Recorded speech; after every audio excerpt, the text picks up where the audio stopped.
Hey, what's up, guys? Welcome to the Parley Real Talk. Today, my good friend and my first seafood, Carey Stone, will be joining us to share some of his experience and after effect of COVID. Sifu, thank you so much for being here, taking the time to do this. I don't get to talk to you enough. Introduce everybody who might not know you, who you are. My name's Carey Stone, and I'm just a guy like you, just a little older and a little funnier looking. You want my life story in a nutshell? Just let people know who you are in the community and what you do, and those who might not know. Well, I've been teaching Kung Fu for many years, probably 25 years or so, and I've known Mark for a good part of that. Oh my goodness, I think A long we time. in 2003 or 2004, 2000, something like that. 2003. Yeah, and he's actually probably one of the greatest little gems that ever came out of our school because he never quit. And in that sense, honestly speaking, you've surpassed any of my expectations. Not that I have expectations of any students, but you're not just a student, and I'm not just a teacher. I'm a student, and so are you, a teacher.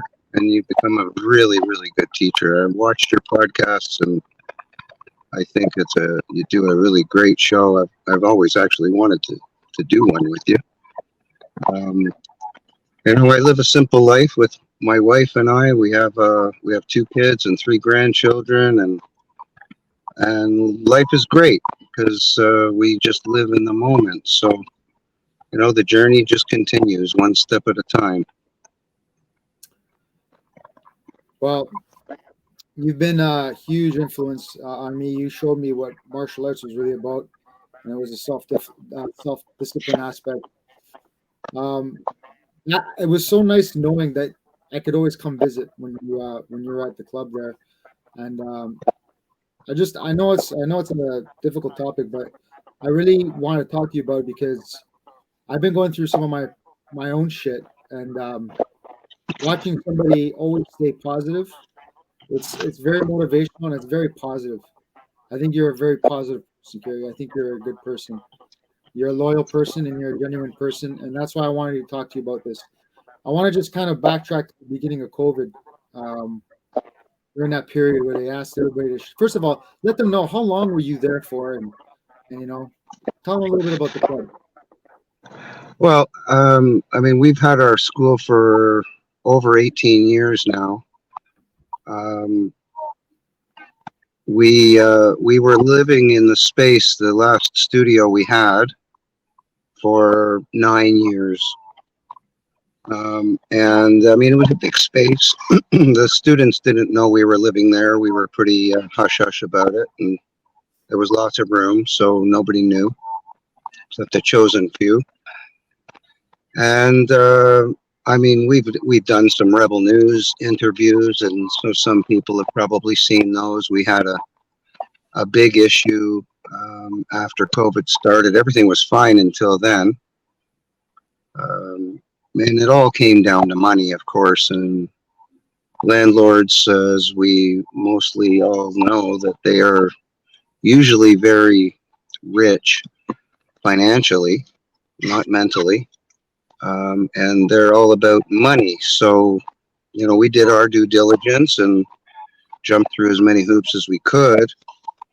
And one day we got a letter in the mail, which was an eviction notice, and a legal eviction notice, and we actually got 3 or 4 of those.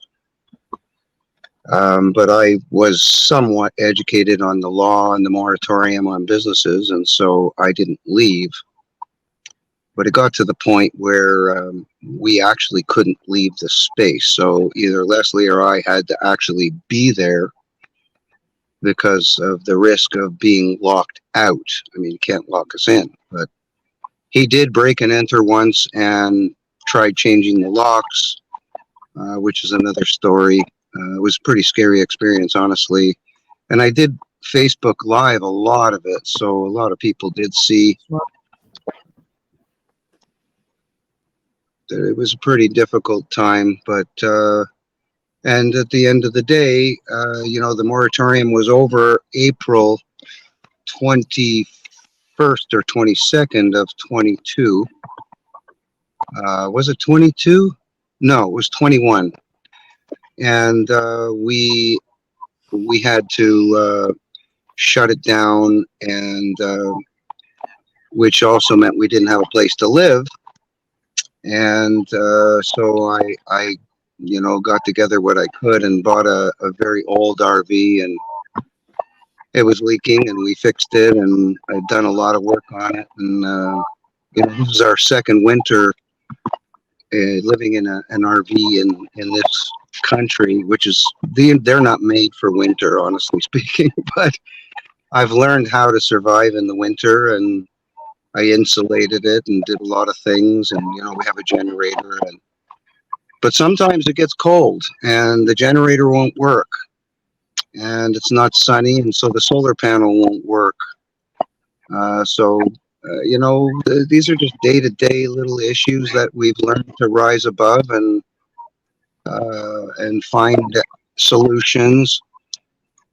Been a few scary nights, maybe more than a few, but waking up in the middle of the night, like 5 o'clock in the morning, when it's probably about 45 degrees inside, is first time was a little terrifying, but the next few times got a little easier, and I have backup. So I've got it down to a system now. As long as nothing breaks, we're good.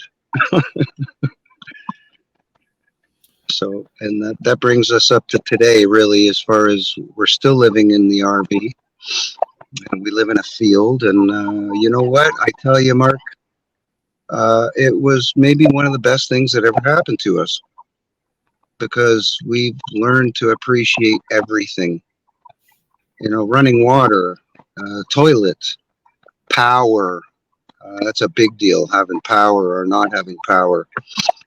We use a lot of battery operated lights, and of course we all have flashlights, and we've learned to conserve energy like you wouldn't believe, and pretty much almost live in nature. Yeah, it's glamping, it's not camping, but you couldn't camp in this weather. But then on the other hand, there's people in tents, and then downtown on a sleeping bag at the side of the road. So there's all kinds of people that are worse off than we are, but we've survived it. And so, it's good. Let me just interject there for a second. I just want to ask, because I think it's so important.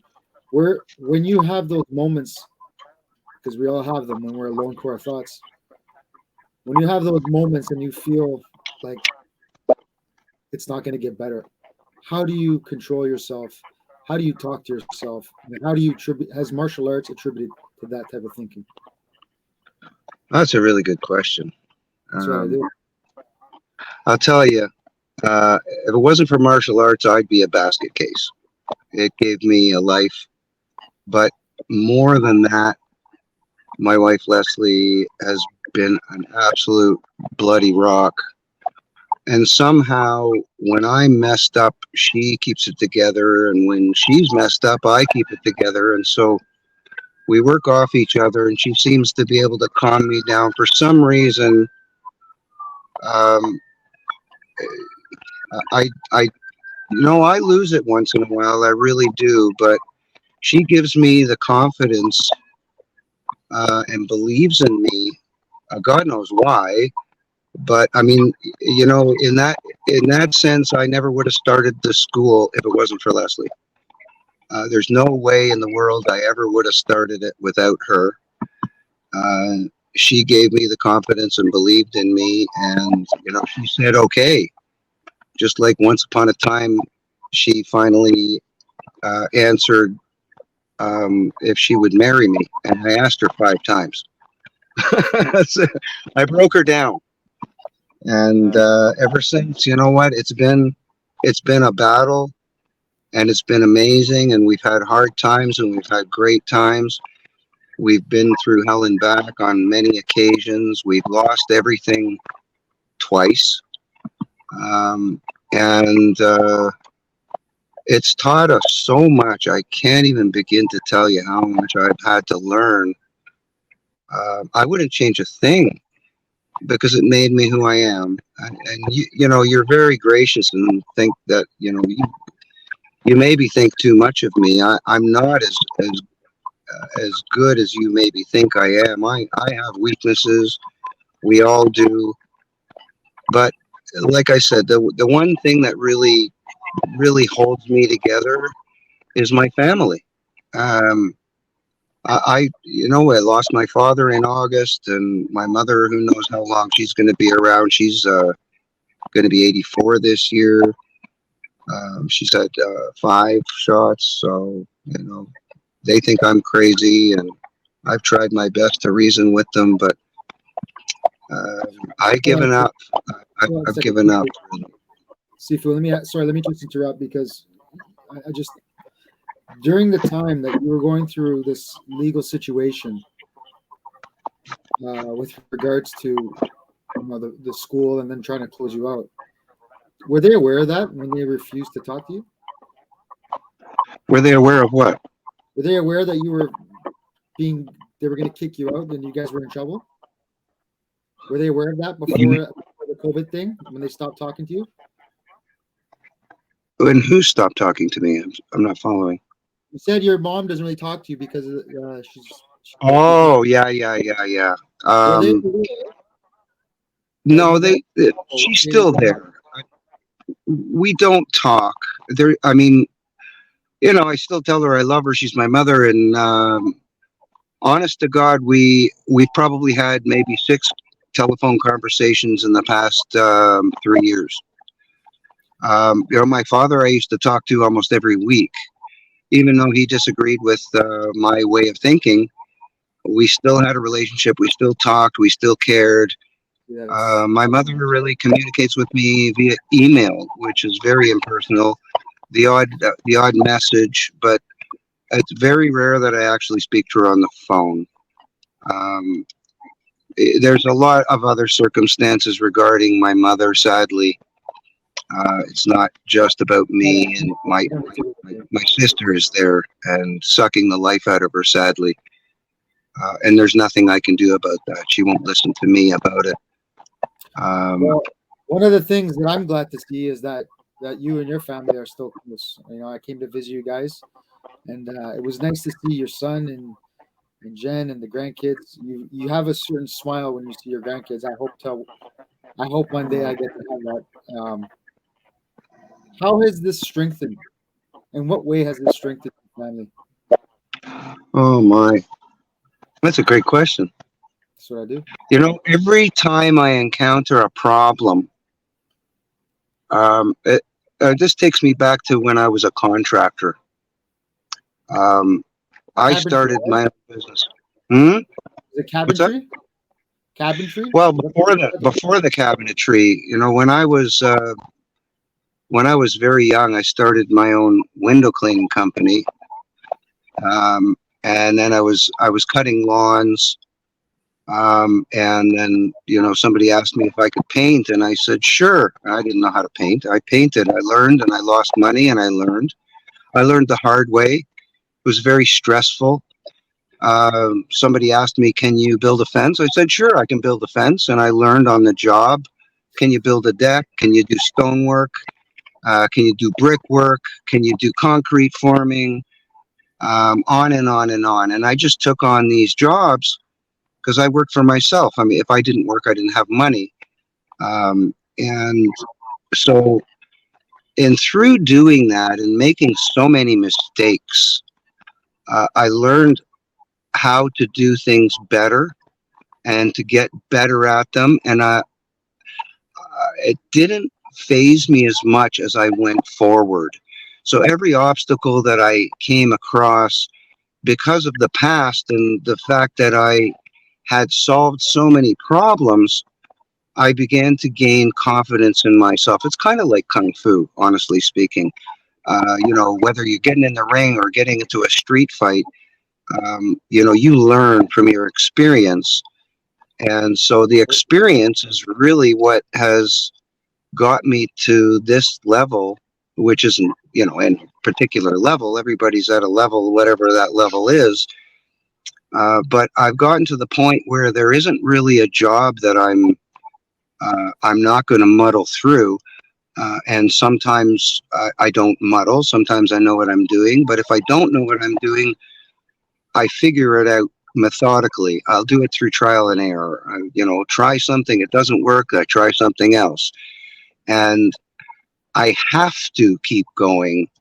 I've never had give up in me. That's something my father taught me. He said, you do a job and you do it right. It doesn't matter whether you make money or you lose money. You go on a job site and you leave it cleaner than when you got there, and you do your absolute best, and that's all there is to it. And so that's stuck with me my entire life. And he was a hard ass, I got to tell you. He never gave me anything. He made me work for everything. And Mark, I tell you, I I despised him for most of my life. I honestly couldn't say that I loved my father until I was 50. And that may sound sad, but I can relate. uh, one day I just kind of woke up and I said to myself, all the past and all the crap, and you know what? He did the best he knew how. And the fact that I couldn't accept it is just too bad. He did his best. Whether that was good enough for me or not, or lived up to my expectations or not, is besides the point. And so I let go and I forgave. I forgave him. I forgave me. And I went through, since I was 50, I started going back in time in my mind and dealing with all of my issues. We all have issues. We all have trauma. And one at a time, I would deal with them in my mind to the point where it wasn't bothersome. It wasn't hanging over me like a dark cloud. I could let it go and accept and move on. So all of these things, they're all lessons, just like martial arts. Um, and that's what's brought me to today, honestly speaking. You're still teaching, I am. and all this. I know a lot of people that they would just let it get them depressed, and they wouldn't want to do anything. And throughout this whole time, you were dealing with all this and trying to figure out what you were going to do. You're still teaching. What is it about teaching you love so much that you can't stop? Well, like I said, Kung Fu kind of saved my life. It gave me purpose.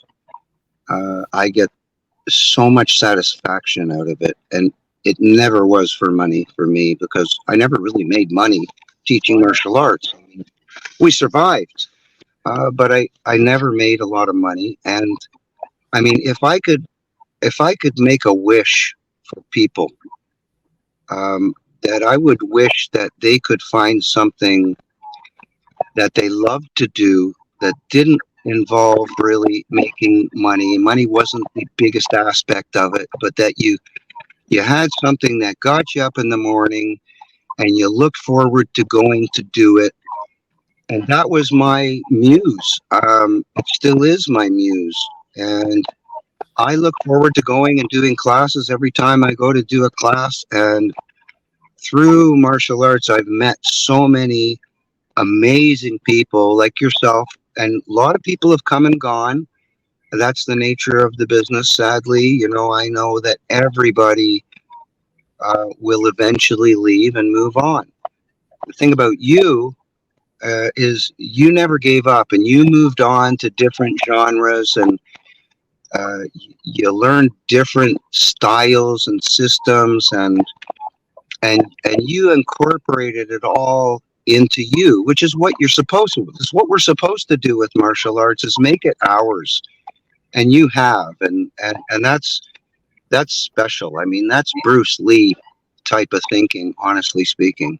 There's not many people who would last the time like you have, still be interested and still practice and teach. As they say, those who go on to teach are real black belts. and you don't really, you get a black belt, and people think, well, that's the be all and end all. It's just another beginning, just like any other level. Um, but as a black belt, you have a certain base.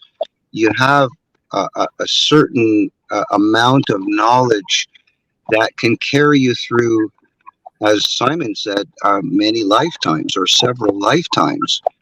Um, and so, really, it's just about continuing and not giving up and trying. I lost my lights, so I'll put them back on. And and not giving up. That's probably the biggest thing that I could say to anybody. If you give up, you've lost. But if you don't give up, there's always hope. And I don't like hopium. Faith would be more like it. Faith in you. There's many amazing people out there. Sports people. Mike Tyson, for example. Famous basketball players. They failed so many times. Rocky's a really good example. They failed and failed and failed, and they never quit. And that was a really good example and role model for me. I loved Rocky. You quote from Rocky sometimes. I do also, probably because of you. And no, I just, there's no give up. If you want something, get the hell off the couch and go out and get it. And if you fail, well, too bad. Get up and try again and again and again and again until you finally make it. And that's really the secret to success. Don't give up.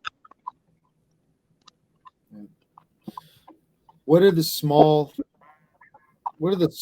beautiful things that have come to light now that you have less bullshit in your life, where you're not worried about the everyday bullshit, like the simple sound of just listening to the birds chirping? Like, what is those things now that bring you that smile that you didn't enjoy before?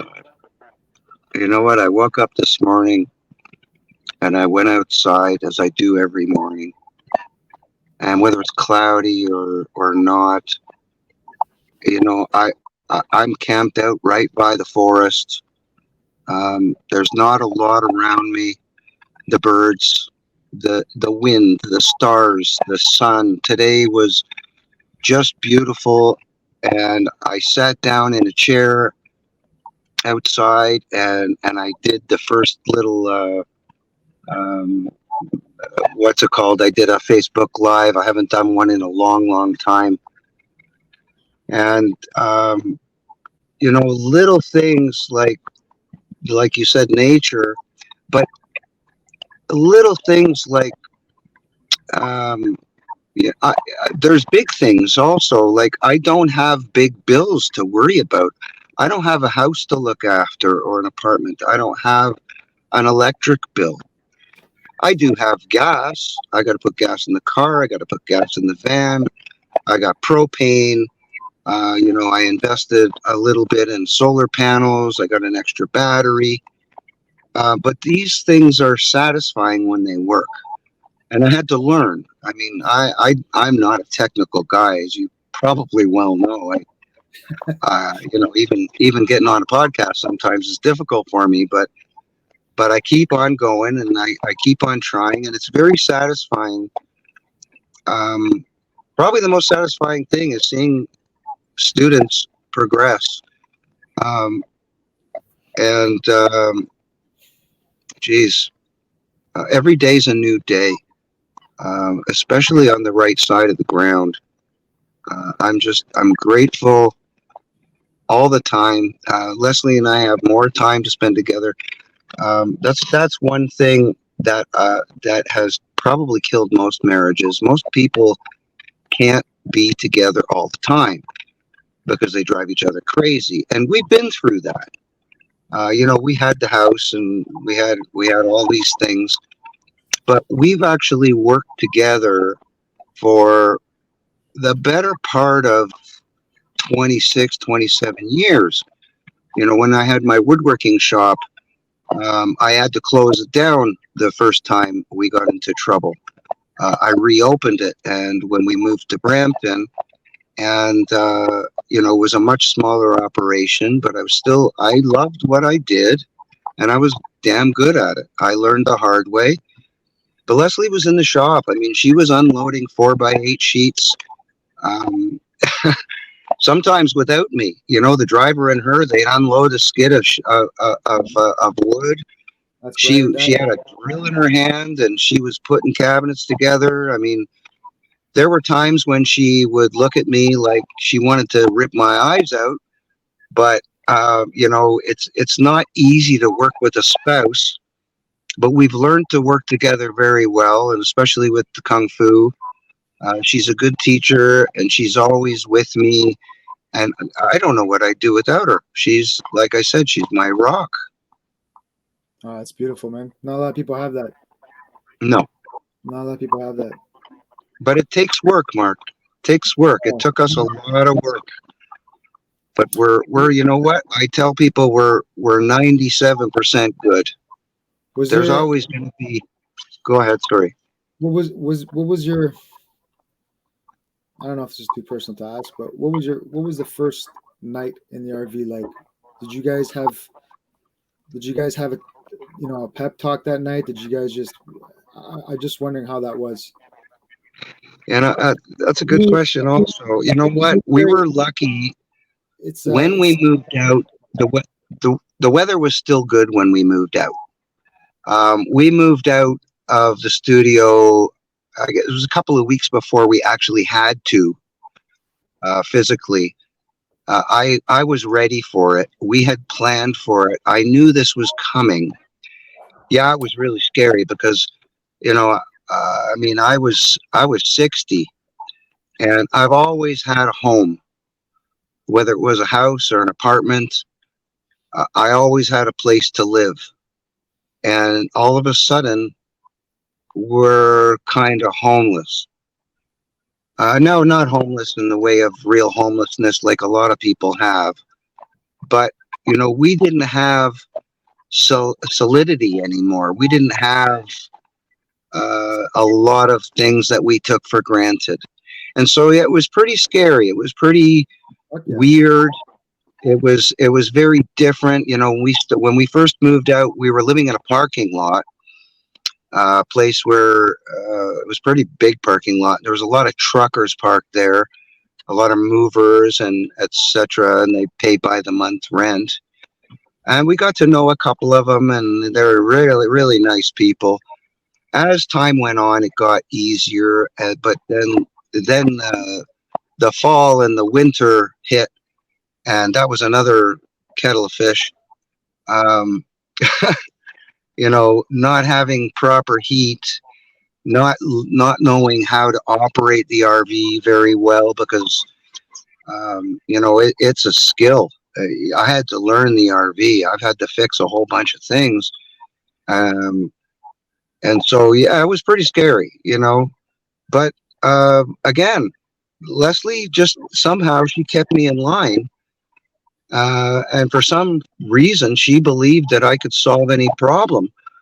I don't know what's wrong with this girl. I really don't. But it really helped me a lot because that backing, That means that I would have fallen apart without that. I really would have. I really respect your fear of not failing at whatever you try. I know people I love that have let that cripple their life to doing anything they wanted to do. And it's sad because those people are going to have regrets. So Yeah. I want to back it up to when you were talking about your Facebook lives. I remember during the pandemic, like the midst of the pandemic, the shit was like getting crazy. A lot of people were depressed and scared. I got to say, man, Jess and I looked forward to your lives. It made us feel better. You were a very positive person during that time. And a lot of people look to your lives for just to feel nice, feel good for a little bit. I've always respected that. What drove you to start doing those lives? Why did you feel obligated to do those lives? And what kind of impact do you think you made? Honestly, That's a fantastic question. I didn't really think about it, Mark. I just one day I decided, what the hell? I honestly, I did it for me. When I, just like That's teaching. why I started. That's why I started this podcast, Sifu. Yeah. When I teach, I speak. Um, when I do a live, I speak. I speak about what I know. I don't lie.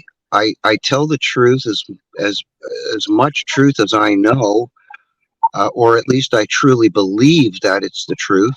Nobody knows everything. I only know, this much. But when I talk, it reinstills everything in my mind, and somehow it makes me feel better. I was never a front man. I was never a talker. I was always a follower growing up. I was not the front man. I was the drummer. I used to sit behind a kit and I used to hide behind the kit. I used to love playing drums. And one day I'm going to play again. I still do from time to time. I'm teaching a young lady right now. Once a week I give her lessons, and she's going to turn out to be an amazing drummer. But there's so much satisfaction if I can reach one person. It makes a difference. And I'm just speaking the truth. I'm just talking about things that I believe in. Same within Kung Fu. I do what I like. I don't plan lessons. I used to when I first started. I used to have a lesson plan. But now I just go by the seat of my pants. Something may come into my mind, like for live, I'm thinking something comes up in my mind that I want to talk about, and so I'll get on, I'll talk about it. And very rarely is there anybody talking back with me. A few times I've had guests on with me, but most people are afraid to talk. You know me a little bit. I'm not afraid to open my garb. These lips flap freely.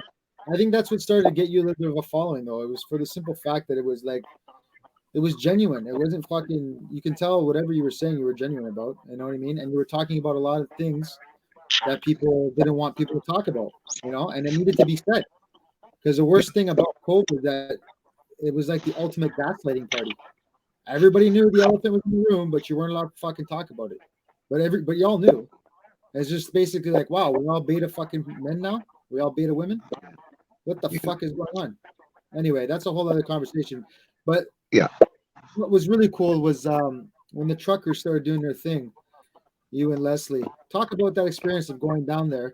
You don't have a home, but you found your way there. Some people couldn't leave the luxury of their living room to go stand at the bridge and support. You guys went down there and didn't even have a home. Tell me about that whole experience. That's history. That's history, Carey. Yeah, that was interesting. It was interesting. I mean, I followed the whole thing with the truckers, and I was a real advocate, as you may well know. I mean, I spoke out plenty. I tried to, microphones at rallies, just so the people understand. I spoke. I went to a lot of rallies, and I spoke at a lot of rallies. But I spoke about mostly solutions, because I didn't want to whine and cry and beat the grass like everybody else and complain. I wanted to maybe help others, which helped me by opening my mouth. I found out so much about health, about food, about natural medicine, ways to fix the body. And it's funny, I came up with all my protocols 2.5 years ago when they started administering these shots. I had a whole protocol from a bath detox to all kinds of things to take internally, ways to do this and to do that. And the doctors now that are coming out are prescribing mostly the same thing that I prescribed over 2 years ago, which is crazy, because I'm not a doctor. I only know this much. I did a lot of work. I did a lot of research, and everything I said, I did myself. So I knew that it worked.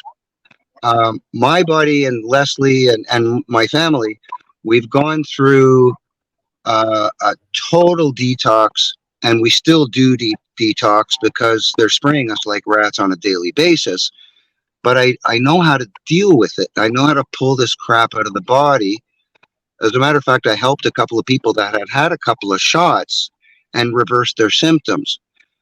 Um, Not that I'm anybody special, but I cared, and they cared enough to want to try because they were sick. They were sick not only physically but and mentally. They were sick to the fact that they actually succumbed to it, and they had remorse. And they found out about me, and I had people reaching out to me on Facebook I didn't even know, asking me advice. And I'm an open book, so you ask me a question, I'll tell you the best of my ability. Um, but going to Ottawa, I just had to go. Just one day, I looked at Leslie, and I said, Leslie, we're going to Ottawa. And she looked at me and she said, no, we're not. We're not fucking going to Ottawa. And I said, we're going to Ottawa. And I left it alone for a day or so because she kept saying no. And next day I said, we're going to Ottawa. We're leaving tomorrow. And she just sat there and she didn't fight. And so, you know what? When one of our students, Sante, he he was going also, and he booked a B&B, and so we chipped in on it, and we stayed there for a couple of nights. Um, and we went I there remember to your life. experience the horror. I remember your life in It that was, place. it was a What was the horror. what was the vibe like when you got there, and was it what you thought it would be? Oh no. Oh no, no. See, we got there the morning after they pulled the truckers out of their trucks, broke their glass, ripped them out of their vehicles, and arrested them. I missed that. I heard, I mean, I was watching it. I was watching it all. And I just had to go there. When I got there, it was surreal. It was hard to explain. Um, there were police everywhere. It was like a police state. It was like absolutely unbelievable. You were almost in fear just to drive your car downtown Ottawa. They wouldn't let you anywhere near certain places. You couldn't get near Parliament, period. It was all fenced off. And but I met so many amazingly beautiful people, Yeah. people that were on the same way of thinking as we were, caring, loving people that cared about others and their country. Um, we went to, I know it was after the fact, but we met some of the truckers. We went to a place called the Bikers Church, because we were told that there was a lot of refuges there, and so we found this place, and it was just the most beautiful experience I've ever had. And I'm not a church going person, but this was a special church. I met the pastors. I met a couple of the original people that started this place. I met a lot of truckers. I met some of the organizers of the movement. It was just an experience that I will never, ever, ever forget as long as I live. The beauty, the hugging, the love. Oh my! It's hard to even explain. But I mean, we stayed an extra day just because I couldn't leave. It was unbelievable. It really was. We made a lot of friends. There's some I still keep in contact with too. Would you say that gave you immense hope? Um, no. Um, I don't go with the crowd anymore. I used to when I was young. I make my own way pretty much. I've made some allies. I hope I've never made any enemies. That's not me.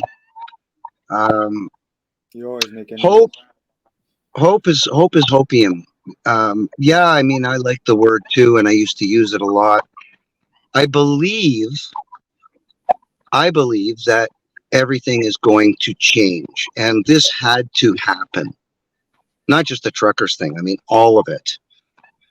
It had to happen to wake us up because we've all been sound asleep, and all of us. Yeah. Everybody's woken up in a little bit different way. We all know a little bit. Um, Nobody knows everything, but I really believe, God. I truly in my heart, I believe everything is going to change from the education system to the medical system to the banking system. Um, Everything as we know it, the food system, it's all going to change. People are taking their power. They're learning how to grow food, which is something we should be taught in school. There's a lot of things we should be taught in school instead of basically educated to be good little corporate slaves, not really work together, answer questions, show up on time, do what you're told. And basically the creativity is just smacked out of us. And I mean, you know about creativity. You are a magnificent artist. I see you're passing it down to your girls now. It's wonderful to see. Art is a beautiful thing. It's a self-expressive way The to best. get stuff out, just like The Kung best. Fu is.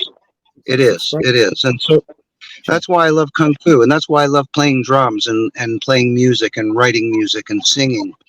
I think that's Um, what I think that's what they mean when they say God made us in His image. Because what was God at His base? A creator. He created us, right? We're in His image. That's why I believe people are creative and they want to create. I think that's the beauty part of it. And what you get to create is what makes you you. It's a beautiful thing. that's very, very good point. I believe there isn't much we can't do. We have the ability to create.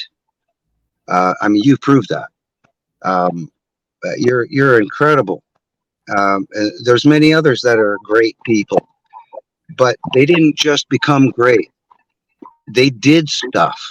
If you don't do, you're not going anywhere. If you Yeah. don't dream, you're never gonna you're never gonna achieve things. You're never gonna achieve your goals. You have to have goals. I was just talking to Leslie about this the other day. I was saying, you know what, we're almost stuck. We're comfortable now. We know how to live like this. It's not such a big deal anymore. We've got our routines. It's like climbing. We've got kung fu, but we maybe we need something else. We need to change a little bit. We need to find something else that we love to fill more time because we've got like 4 days off in a week. We're only teaching 3 days out of the week, and I'm used to teaching 6 days out of the week and sometimes 7. So it's different, and so we're putting our thinking caps on, and we're gonna ultimately we're gonna open a health place where we can actually help people to help themselves um, through natural means, in many ways, shapes, and forms, and consulting with things like diet, what you put into your body, how it affects you. I mean, we've just learned so much. And really, I got that from Leslie because she's always been the naturopathic part of our relationship. I never believed in any of that crap. When we had our kids, we actually argued over whether or not we were going to have them get their vaccinations. And Leslie was against it. And I fought with her and I basically yelled at her, I'm good. I had all my vaccinations and I'm fine. Our kids are getting vaccinated. You sound And that like a was the end liberal. of it. Yeah, no, that was the end of it. And we did. And I'm so sorry I did. But thankfully when my kids were little, there weren't as many vaccinations as they have now. Right now, it's just insane. There's one if your Um, fucking toe hurts. yeah, crazy. We're not supposed to be pierced through the skin. We have holes, and those holes are the only places things can go in and out. When you make a hole and you put some foreign substance into the body, it This is a PG bypasses the show, immune right? system. What's This that? is a PG, this is a PG show, just in case you go off topic with that. Oh, okay. All right. Yeah. Okay. Well, I'll leave that alone. I'll leave that alone. Next question. So you're talking about goals. What is your goal now? What is the next thing that you and Leslie are working towards? Well, talking about with regards to like where your living situation is going to be. well, that's another good question. I have no aspirations about living situation right now. We're planning on sitting this one um, in for probably another year. We don't make enough money to even afford an apartment. Um, they've been messing with Leslie's pension. She's 71. They've cut her off 3 or 4 times in the past 3 years. We got to jump through the hoops to get it back again. It's crazy. It got to the point where I'm 62. I applied for my pension last year. I get a whole $97 a month. That'll buy not a lot. So I'm not looking at getting rich. I've done a few things to kind of sit on that one day will turn into something, I hope. And I don't have much, but I do have a little bit. As far as any new goals, look at.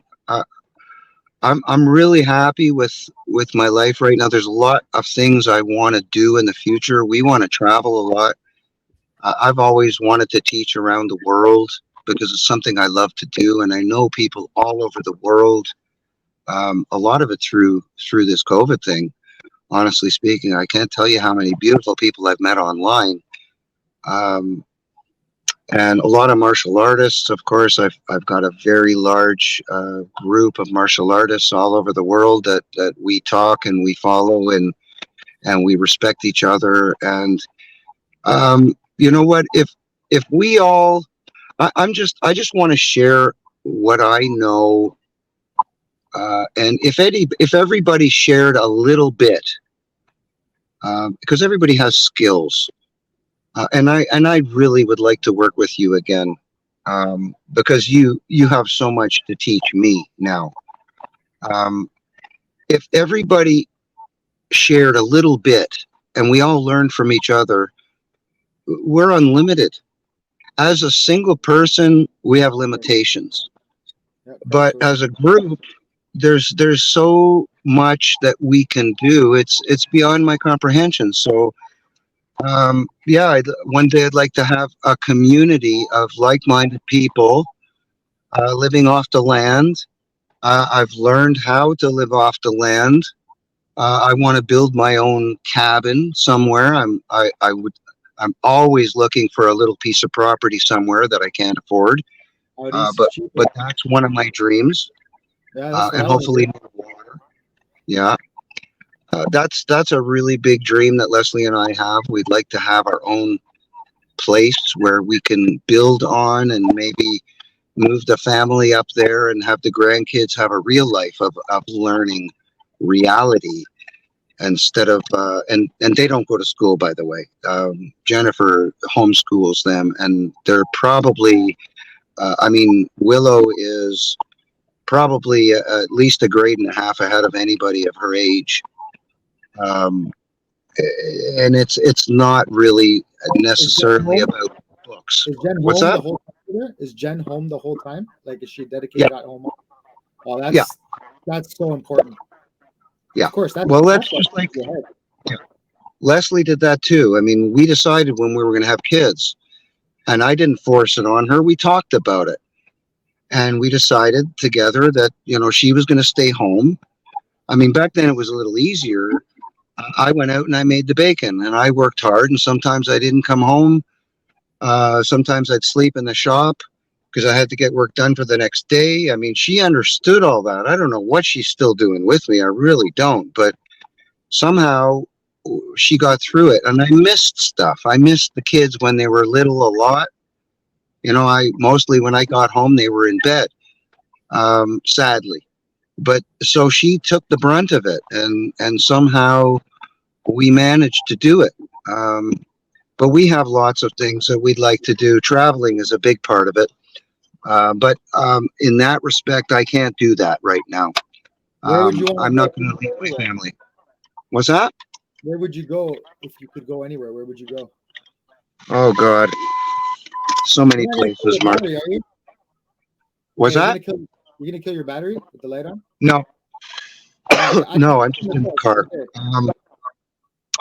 We never traveled a lot. I want you Matter of fact, we drove down to Florida with the kids twice, and we've driven down 2 or 3 times by ourselves. We went to Cuba once. No, we went to Cuba twice because it was a cheap vacation. Where'd you go? We to went Cuba? to God knows, I can't remember the freaking part of it, but it was beautiful. All right. It was beautiful. It was a nice resort. It was a 4.5-star resort, and excuse me, I'd never been to an all-inclusive resort in my life. Yeah, they're the best when you go to Because we've always been poor, but I got the deal of the century. I got a trip for us. It was 2 weeks, and it cost me $1,200 for the two of us What year? for 2 weeks. What year was this? That's a good question. Now, I think it was just after I had my axe. It was 10 years ago. It's 10 years ago. Okay. And it was a beautiful resort. It was not too big, not too small. It was just right. The food was great. The weather was fantastic. And we went back there like 3 years or 4 years later, and the place was a dive. It was run down. The weather was terrible. Yeah, but it's okay. Look, I'm just saying we haven't traveled a lot. So there's a lot of places I'd like to go to. Because I've never been anywhere. I mean, I went to China once. I don't really have aspirations. Didn't you have a picture of you walking on the Great Wall of China? Yeah. Oh, yeah. I have lots of pictures. Lots of pictures from China. China was a hell of a trip, and it was a scary experience, I got to tell you. What happened? Well, you wouldn't walk around in the streets there at night on your own, even as a man. For me myself, I was scared. There's always Shylocks, people there to take advantage of you. I was there on business, and I took a rickshaw. I'm in a suit and tie. I got my briefcase. I did a show there. This is when I was a woodworker, and I had a whole line of my own lacquer doors. Okay. Yeah, and so we did a show there, and I think it was the day before the show opened, and I had a meeting at the place where the show was, and I had to be there at a certain time. So I left myself plenty of time, and I'd taken a couple of rickshaws before. And so I took this rickshaw. This guy didn't speak very good English at all, but I told him where I was going. He goes, yeah, I know where. It was a less than a 10-minute ride. And all of a sudden, I'm thinking everything's fine. All of a sudden, I don't know where I am. I mean, I'm lost. And he ended up taking me through this construction zone, which is like no construction zone in this country you've ever seen. It was just pits everywhere. And one path that was about maybe 4 feet wide. And on the sides, it was just like almost straight down. So you fall off the edge, you're going down into a big hole. That's And they crazy. were probably 40, 30, 40, 50 feet deep, these holes. I guess they were building buildings or just starting maybe foundations. He took me down this thing, and it's like the dust is flying. He couldn't ride anymore, so we had to get out and walk. And I'm pissed. I'm looking at my watch, and the meeting's going to start in 10 minutes. I gave myself a half an hour. And oh my goodness, it was a scary experience. Finally, we got there, end of story. And I got to my meeting. Another time there in China, I was on a delegation trip from Canada. There were 50 businessmen and a couple of politicians. And of course, it was a third world country back then. It still kind of is, but isn't. And Like one of the richest countries. and so we had this tour. It was the day before we were coming home. And I had very little money. As a matter of fact, my trip was paid for. My airfare and my hotel were paid for because they believed in my product and they believed I was going to make a deal. And I was one of the only people that actually did make a deal. I made a joint venture with a very, very large company in China. They were going to manufacture the board that I make the doors out of. And so we went on this tour. And, they took us here, they took us there. Another tour we went to the Great Wall. We went to a couple of temples, places that I can't even remember. It was an incredible day, honestly speaking. But, I have three problems. One of them's this. I smoke cigarettes. Thankfully, you got rid of your problem. You can't open a health place if you're still smoking, bud. You better be look at time you open up. It's not good advertising, my friend. As Grandmaster, a friend of mine, he looks at me and he says, "You're a white Chinese guy. You look like an old Chinese master smoking." A lot of them do, by the way. But look, I know that's a problem, and I've got to get rid of that. And that's what got me in trouble in China, because we're on the bus. We're at the last stop, right? And so we're out walking around this place where there's another story about the toilets in China. They don't have toilets, not outside. They don't have public toilets. Their public toilets are a doorway into a room with a dirt floor and concrete slabs where you stand on and you squat. Don't lie. And there's no doors, there's no separation, there's no nothing. Maybe the place you went to. I don't know if it's all like that everywhere in China. No, probably not. And especially now. But back then, I was 26, 27 when I went to China. So, that was another lifetime ago. But I went in to go to the washroom and I turned around and I walked right back out because I wasn't going to do that. Hey, excuse me, were you single in China? When you went there, were you single? No, I was married. I was married. Yeah. It was a scary experience. Anyway, so we get back to the bus, right? Of course, you can smoke in the buses. I took a plane from Beijing to some godforsaken place up north when I was meeting the people that we made the joint venture with. It was a huge company on like 3 square miles. They had buildings everywhere. And so, I'm on the plane. It's like everybody's smoking, and it was like disgusting. I mean, I can't stand being in a room where people are smoking. Outside, okay, but inside, no, it was gross. Anyway, so I get on the bus. We're about to leave, and I got my end of my cigarette, and I took my last drag, and I threw it outside the bus, right? And I stepped on it, and I got on the bus. And so, we're all on the bus, and I think we're waiting for 1 or 2 more people.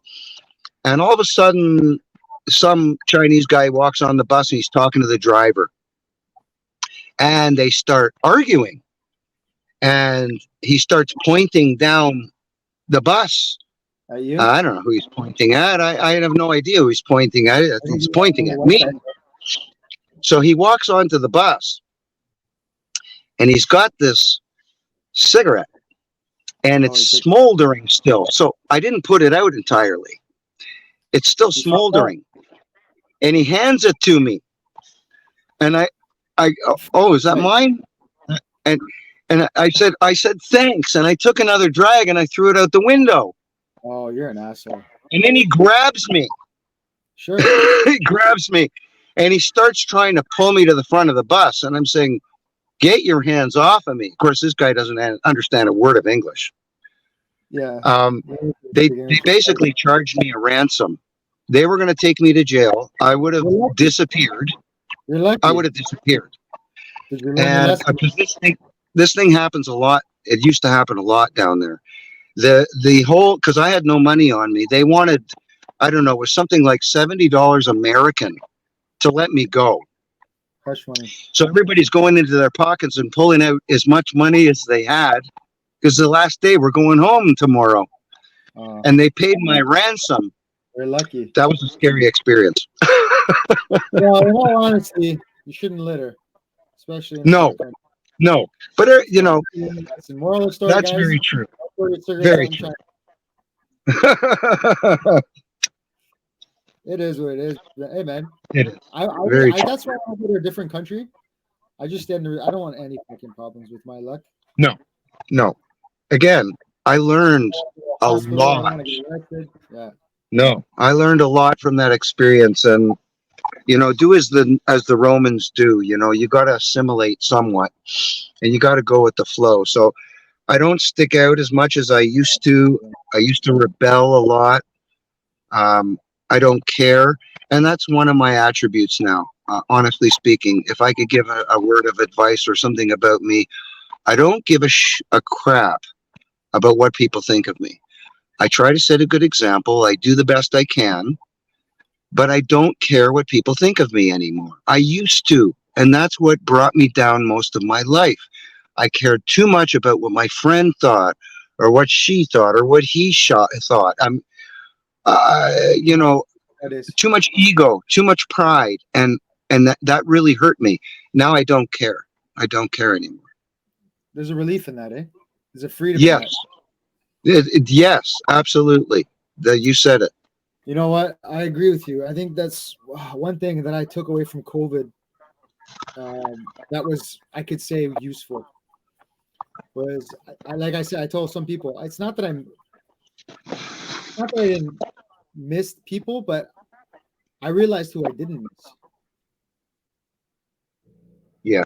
You know what I mean? I realized who I didn't miss. It gave me a chance to let the water settle. And I was able to see everything, the weeds and the rocks and all that shit. You know what I mean? Like, who actually contribute? And I would have nothing but time. So, you know, I'd be sitting there and I'd be like, oh, what's this person doing today? And then once I mentioned the name, what are my memories with them? Yeah. And if the memories were good, that's a life.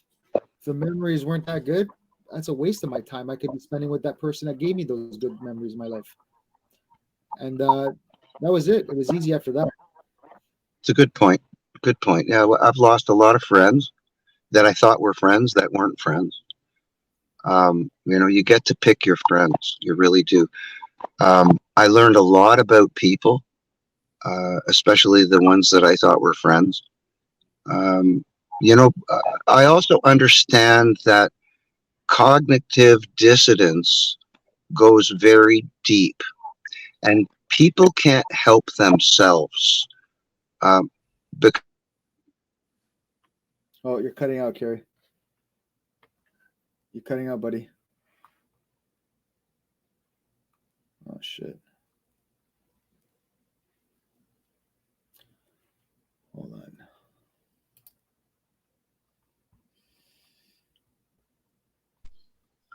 I lost you for a second. Are you there? You found me. You found me, buddy. I found you. Yeah.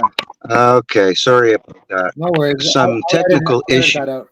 I'll edit that out. That's why I'm recording. I have plans. Okay. What was I saying? Friends. Oh, yes, I remember. I was one of them. I was so brainwashed. I was part of the system. I believed everything I was told. If it was on television or on the radio or in Yeah. print, I It's believed like it all. yeah, it's like when you found out wrestling was fake, you know? Yeah. So I don't blame them. I did. I was very angry. I think we all go through the angry stage. Yeah. I'm not angry I, anymore. I've I learned still a am. lot. I still I have. I haven't. I I really have no regrets. Yeah, I've made lots of mistakes, but and I'll probably make more. But I'm good with that. But I understand more about human nature and why people are so misled and a mess. So I don't blame them because I was them. How I woke up, Don't yeah. I think it was kung fu, and it was one of my students when we were down on St. Clair, uh, much further west. We were closer to Lansdowne, just past Dufferin, when we were in the basement. Yeah, I remember. And yeah, I know you helped us move there. Yeah, I remember. Um, I had a guy. He was the manager of a local newspaper. His name's Lorenzo. Yeah, I remember I'm still Lorenzo. kind of in touch with him. He Nice was guy. a different guy. He was very awake, and I was not. And he Yeah. taught me a little bit about women that I wasn't aware of. I mean, I had no idea how powerful women really are. And I didn't really understand or respect that. I do now. And he turned me on to it was it was the Crow House. He told me, Carey, you got to look at the Crow House. Um, that is a gentleman in Australia who he has a lot of movies and stuff about reality, etc. And I started watching these videos, and a little at a time, it just made me more angry because I'm starting to understand how messed up this life is. Really, I didn't know. It's quite incredible how it starts with just a little flame, and it Yeah. turns into a fire, and I just never stopped from there. So I owe it all. I owe a lot to him. That man really helped to open my eyes and started me on my journey. He also was the guy who got me my first computer because I was illiterate. Everybody else had computers. I didn't have a computer. Yeah, I'm the And it's fucking when we had, he joined us when we had the first school, where Temple was, when I took that over. And I was writing articles for his paper that was a because great he, time. he heard me. What's that? That was a great Was time. Yeah, he was in my classes, of course, and he one day he came to me after class. He says, Carey, you're really good at talking. Why don't you write some of that stuff down? I'll publish an article. And I said, Lorenzo, I don't know how to write. I've never written before. I mean, I've written songs, but I've never written an article before. He says, Carey, write an article. So I wrote an article, and I wrote it all by hand. And of course, he took the article and he had to transpose it and put it all in text on a computer and blah, blah, blah. Boy, did he rip it to shreds. That was a real lesson in editing. But the second article, because he wanted me to write an article every month, one day he walks into the studio and he brings me a whole computer. He brought the whole shebang. He That's brought how it in. bad He it says, is. Carey, he says, this is your computer. And he made me my first email. And that's why my personal email is a new Carey. Because it was new. Great. I That's know. awesome. That's Yeah. cool. But the moral of the story is people help each other in such little ways, sometimes big ways. But I really appreciate now, unlike I did when I was younger. I didn't appreciate a lot. I just whined and complained about a lot of things. But I appreciate the little things now. I'm walking down the street and I run into a student I haven't seen for 10 years. And they go, oh, Sifu Carey. And I have to look again because they're all grown up. It's like, I know you. And the parent will say, oh, you have no idea how much how much you impacted my kid's life. And this is like one of the jewels of teaching. You know, you That's the don't way. realize it at the time, and there's hardships, and people come and people go. But just a little thing, you know, they were there for a few months or a few years or whatever, but I made an impact on somebody's life, and that's incredible to me. So these little things keep me going. It makes me feel good inside, and it's not about money. It's about the heart that I hold inside, and that helps keep me going too. Let me ask you a question.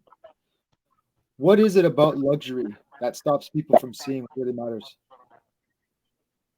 Luxury that stops people from what? What is it about luxury, the car, the house, this, that?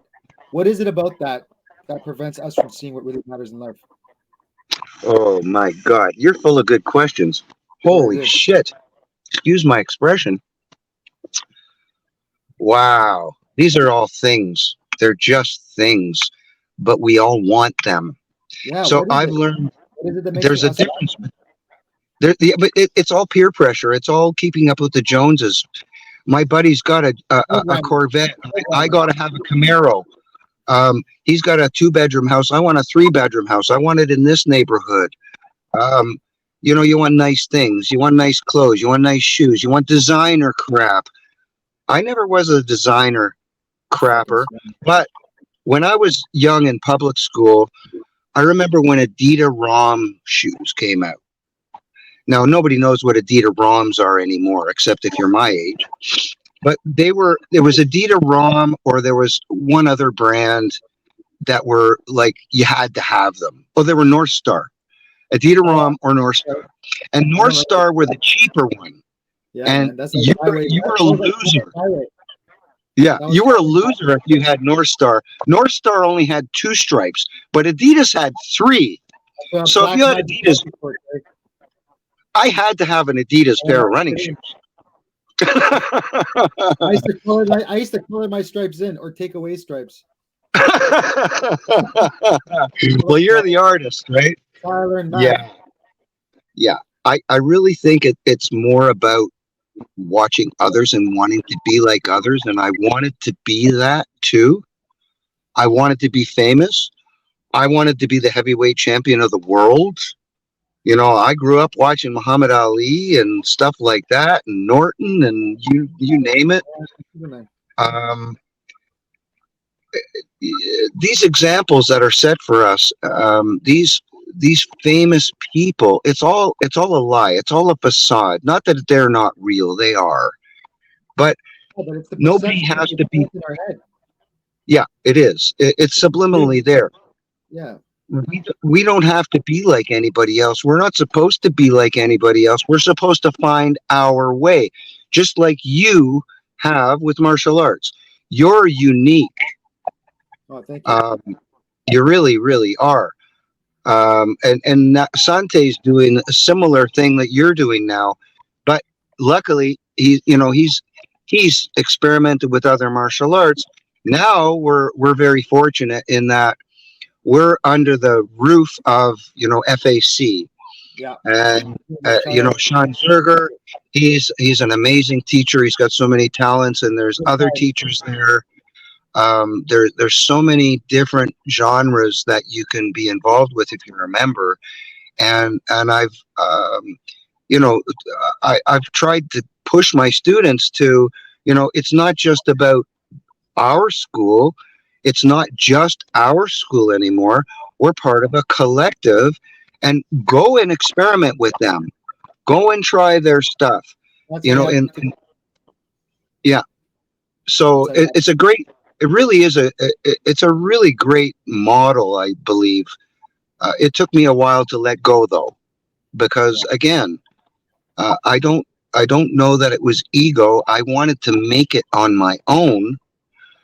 And when I lost my school, of course, we moved into a gym and we rented the studio in the gym to train.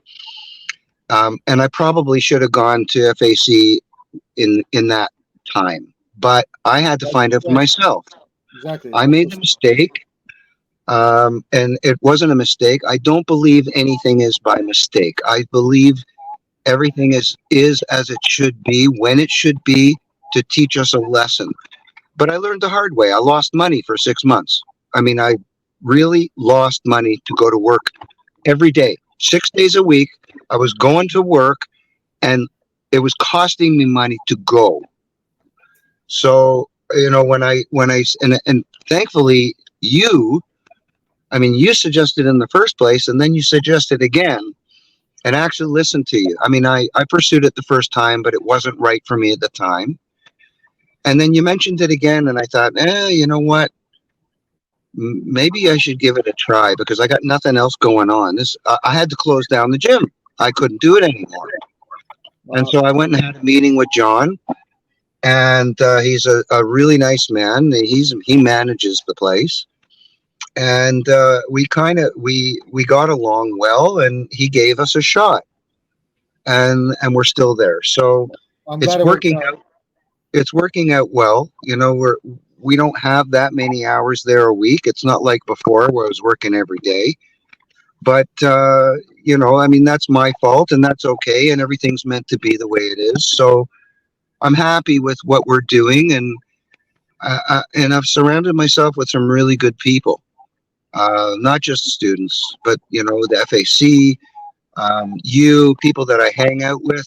As I said, you get to pick your friends, and I'm getting better at doing that. So it's all from Well, experience. I'm gonna wrap this up because I have to get ready for bed soon. I gotta wake up early in the morning.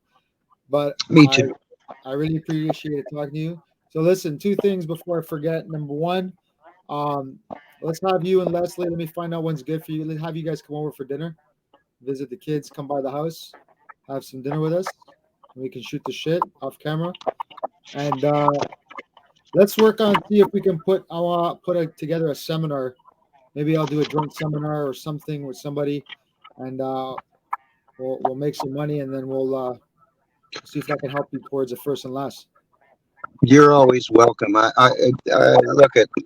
I just I just like to be around like-minded people who give a shit, and want to learn, want to share, and I'd be honored to do anything with you. I don't even care about the money mark anymore. No, you don't. That's You know why. what? I'm going to be doing self-defense for women for like a women's shelter. They asked me. They don't have a budget. And they asked me if I would come. It was a woman who did a self-defense seminar at our school once upon a time, a few years ago. And she called me up and said, "Would you be interested?" And I said, "Sure." So, if I'm doing what I love to do, I don't care. The Let, money is very secondary now. let me know if you Uh, need a Uzi for that. okay. Yeah, no, Leslie will be my uki. I love throwing her around. It's the only time I get to throw around my wife. Don't throw it too hard. Don't stick around for that shit. Yeah, no, she's good. Thank you We're so good. much for your time. I wish you all the Thank you best. so much. Where's Thanks. FAC? Where can they find you? Where can they follow you? Oh, I'm on Facebook. Just Yeah, my name, Carey Stone. you have Instagram. Um, I haven't used it in forever. I do have Instagram. I think it's He's gonna open another Facebook. Tiger Dragon Kung Fu or martial arts or something. I don't even know. It might be under my name. I'm pretty easy to find on Facebook, and my email. I mean, is tigerdragonkf@gmail.com. If anybody wants to reach out, but hey, they can always find me through you. Do me a favor. Send me your account, whatever it is, through Messenger, and then I'll pin it to the comments when I upload on YouTube. Okay, buddy. I really appreciate you. I've always watched from afar and enjoyed watching you. You're really good with that, with your mouth, and you got a good head on your shoulders. And I've always wanted to be on your show. So thanks for Uh, having me, Mark. it's not. It's not much of a show yet, but hopefully, like honestly, the whole reason why I started this thing was I was just tired of not talking to my friends. and I miss my friends, and nobody fucking just talks on the phone anymore. So I'll Yeah, I just know. text. And Yeah. that's why watching a podcast, I'm like, man, why don't I just do a podcast with somebody? Because at least the reason why I said I thought about doing a podcast then was because I knew the time we were living in was historic. Yeah. And so I wanted to document it because Well, you have good things to say. You're good. You're a good I want it to be a interviewer. positive. I want it to be a positive show, right? I want to like have like I had believe it or not, just before you, I had Kung Lee on here, and he was Oh, talking really? about, yeah, he's talking about his Christianity, and I found that to be amazing because like I found my faith again. But to see somebody who's a celebrity, who you know is going to Uh-huh. get probably guys doesn't get asked to do movies anymore because of it. Who knows? But to see somebody Yeah. who's in that position and they're not afraid to profess their faith, especially at a time where it's being ridiculed. I think that's a powerful thing. That's why I reached out to him to have him on, and he was nice enough to do it. I got another buddy of mine who's going to, share a real personal experience that happened to him. That's pretty traumatizing. I'm not going to ruin it, but I want to shine a light on people that I find or I admire their characters. So that's why I have you on here. One thing I'll say about you, Carey, out of all the things about martial arts, the reason why I speak with you the longest or as long for all that time was because of your attitude, I fell in love with martial arts. That's what I learned the most. I learned how to love martial arts, and and I appreciated how you would teach people for free in the park if they didn't have money. Like that's genuine. That's because what I got from you is invaluable, and that's a reason why I wanted to teach people as well because I liked empowering people with something that money can't take away, nobody can take away, and at least I've invested in their human experience, and hopefully it comes back around to me. So I appreciate Well, everything you do for the community. you're one of the jewels, Mark, and the reason why I do what I do. And you've made a huge impact on a lot of people, and you may be even a better teacher than I am. So keep on going and hold that torch and never give up, my friend, because you have a lot to offer people. You really do.